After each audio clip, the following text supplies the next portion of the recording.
ಕೇಳ್ತಾ ಇದ್ದೀರಾ ಭಕ್ತಿ ಸ್ಟುಡಿಯೋ ರೇಡಿಯೋ ಸಿಟಿ 91.1 ಅಲ್ಲಿ ಆರ್ಜೆ ನಿಖಿತಾ ಜೊತೆ. ಪ್ರತಿಯೊಂದು ಹಬ್ಬ ಆಯಾ ದಿನಗಳು ನರಕ ಚತುರ್ದಶಿ ಆಗಿರಬಹುದು, ಬಲಿಪಾಡ್ಯಮಿ ಆಗಿರಬಹುದು, ಧನತ್ರಯೋದಶಿ, ಇವೆಲ್ಲದರ ವಿಶೇಷತೆಯನ್ನ ನಾವು ತಿಳ್ಕೊಳ್ತೀವಿ. ಆದ್ರೆ ತುಂಬಾ ಮುಖ್ಯವಾಗಿ ನಮ್ಮಲ್ಲಿ ನಾವು ಕೇಳಿಕೊಳ್ಳಬೇಕಾಗಿರುವಂಥದ್ದು, ಲಕ್ಷ್ಮಿ ನಮ್ಮ ಮನೆಯಲ್ಲಿ ಬಂದು ನೆಲೆಸಬೇಕು ಅಂತ ಹೇಳಿದ್ರೆ ಮುಖ್ಯವಾಗಿ ಯೋಗದ ನಿಯಮಗಳಲ್ಲೂ ಹೇಳಿರುವಂಥದ್ದು ಶೌಚ, ಸ್ವಚ್ಛವಾಗಿರುವಂಥದ್ದು.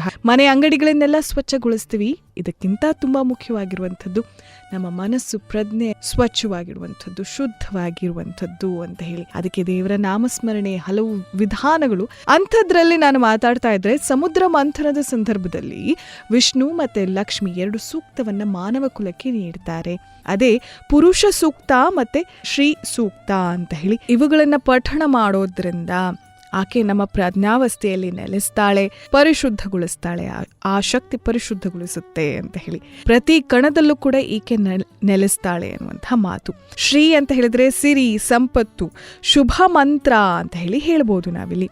ಈ ಬ್ರಹ್ಮಾಂಡವನ್ನ ನೋಡಿಕೊಳ್ತಾ ಇರುವಂಥದ್ದು, ಭಕ್ತರವನ್ನ ಆಶೀರ್ವಾದ ನೀಡುವಂಥದ್ದು, ಭಕ್ತರ ಕಷ್ಟವನ್ನ ತೆಗೆದು ಹಾಕುವಂಥದ್ದು ಆ ಲಕ್ಷ್ಮಿ ಅಂತ ಹೇಳಬೇಕಾದ್ರೆ ಸಂಪತ್ತು, ಸಂತಾನ, ಸಮೃದ್ಧಿ, ಆಧ್ಯಾತ್ಮಿಕ ಅಭಿವೃದ್ಧಿಯನ್ನ ನೀಡುವಂತಹ ಈ ಒಂದು ಸೂಕ್ತ ಅಥವಾ ಶುಭ ಮಂತ್ರವನ್ನ ನಾವು ಆಗಾಗ ನಾವು ಪ್ರತಿದಿನ ಹೇಳೋದ್ರಿಂದ ನಮ್ಮ ಪ್ರಜ್ಞೆಯೂ ಕೂಡ ಶುದ್ಧವಾಗಿ ಇವೆಲ್ಲವನ್ನೂ ಕೂಡ ನಾವು ಗಳಿಸಬಹುದು ಅಂತ ಹೇಳಿ. ಹೀಗೆ ಶ್ರೀ ಸೂಕ್ತವನ್ನ ದೀಪಾವಳಿಯ ಸಂದರ್ಭದಲ್ಲಿ ಲಕ್ಷ್ಮಿಯನ್ನ ನೆನಪಿಸಿಕೊಳ್ತಿದ್ದ ಹಾಗೆ, ಆಕೆ ಲಕ್ಷ್ಮಿಯನ್ನ ನೆನಪಿಸಿಕೊಳ್ತಿದ್ದ ಹಾಗೆ ಶ್ರೀ ಸೂಕ್ತವನ್ನ ಹೇಳೋದ್ರಿಂದ ನಮ್ಮ ಕಷ್ಟಗಳೆಲ್ಲವೂ ದೂರವಾಗುತ್ತೆ, ಮನಸ್ಸಿನಲ್ಲಿ ನೆಮ್ಮದಿಯನ್ನು ತಂದು ಕೊಡ್ತಾಳೆ. ನಮ್ಮ ನಂಬಿಕೆ ಇವತ್ತು ಇವಿಷ್ಟೆಲ್ಲ ತಿಳ್ಕೊಳ್ತಾ ಇದ್ದ ಹಾಗೆ ಇವತ್ತು ನೀರು ತುಂಬುವ ಹಬ್ಬ.